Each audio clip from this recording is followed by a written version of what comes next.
রংপুরের দ্বিতীয় তিস্তা সেতুর বাঁধে শুরু হয়েছে ভয়াবহ ভাঙন। এরই মধ্যে প্রায় 100 মিটার নদীগর্ভে বিলীন হয়ে গেছে। এতে ঝুঁকির মুখে পড়েছে মহিপুর সেতু, লালমনিরহাট রংপুর সড়ক এবং এই অঞ্চলের হাজার হাজার পরিবার। রংপুর প্রতিনিধি মাহবুবুল ইসলামের পাঠানো তথ্যচিত্রে একটি ডেস্ক রিপোর্ট।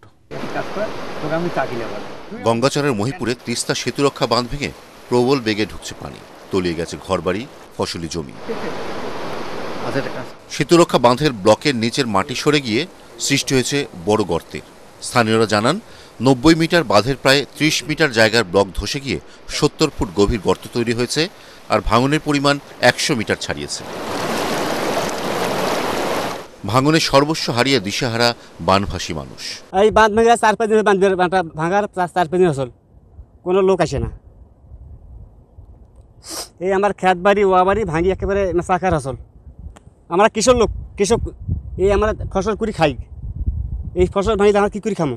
এখন তো আদিবাস যে কটা বাড়ি আছে সে থাকতে পারবে না, সে বসত বাড়ি করে থাকতে পারবে না।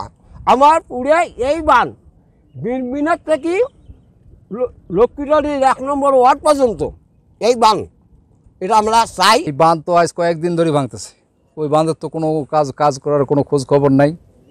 সবাই চেয়ার নিয়ে ব্যস্ত, টাকা পয়সা কীভাবে জড়ে নেওয়া যাবে এগুলো নিয়ে ব্যস্ত। আরও বড় ক্ষতির আগেই দ্রুত সংস্কারের দাবি স্থানীয় জনপ্রতিনিধি সহ এলাকাবাসীর। সেটা সোজা করতো তাহলে এত সমস্যা থাকতো না।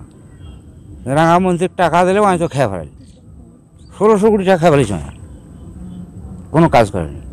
আমার জীবনে আমি 9 বার বাড়ি ভাঙছি, আমার বাপ ভাঙতে 4 বার, এইভাবে বাড়ি ভাঙতে ভাঙতে এখন নিঃস্ব হয়ে গেছি। পানি উন্নয়ন বোর্ডের ভাষ্য হলো, তারা বলে যেটা এলজিডি যেখানে কাজ করছে সেখানে আমরা যাব না। এখন আমরা এক্সিয়েন্স সাহেব এর আগে এখানে আসছিলেন, উনি এসে দেখে গেছেন ওই সময় সামান্য 200 বস্তা ফেলাইলে এখানে হয়ে যেত। উনি আমাকে প্রতিশ্রুতি দিয়ে গেছেন যে কয়েকদিনের মধ্যে কাজ হবে। এখন দেখেন প্রতিশ্রুতি অনুযায়ী কাজ না করার কারণে আগে 200 বস্তা দিয়ে কাজ হইতো, এখন এখানে আপনি যদি 10,000 বস্তাও ফেলান তাও কিন্তু এই ভাঙন রোধ হবে না। আর এই ভাঙনের ফলে যে কোনো সময় আমাদের রংপুর লালমনিরহাট সড়ক বিচ্ছিন্ন হবে, এটা দ্রুত ব্যবস্থা নেওয়া দরকার।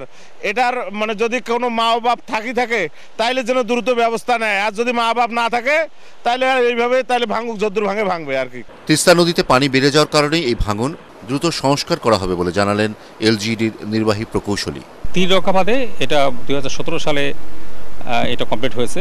এরপরে এটা এই বছরে 30 মিটারের মতো জায়গা, এটা বেল মাউন্ট নামে জায়গা আর কি, ওই জায়গাটায় একটু ধসের সৃষ্টি হয়েছে। আমাদের কিন্তু মাঝখানে 2 বার টিম দেখে গেছেন, এটা তো ওরকম পর্যায়ে যায়নি। এটা এইবারই দেখা যাচ্ছে যে মানে ভাঙনটা প্রবল হয়েছে। সেতুর টেকসই নিরাপত্তা নিশ্চিতে জরুরি ভিত্তিতে ব্যবস্থা নেওয়ার দাবি স্থানীয়দের। Bureau report, ATN Bangla.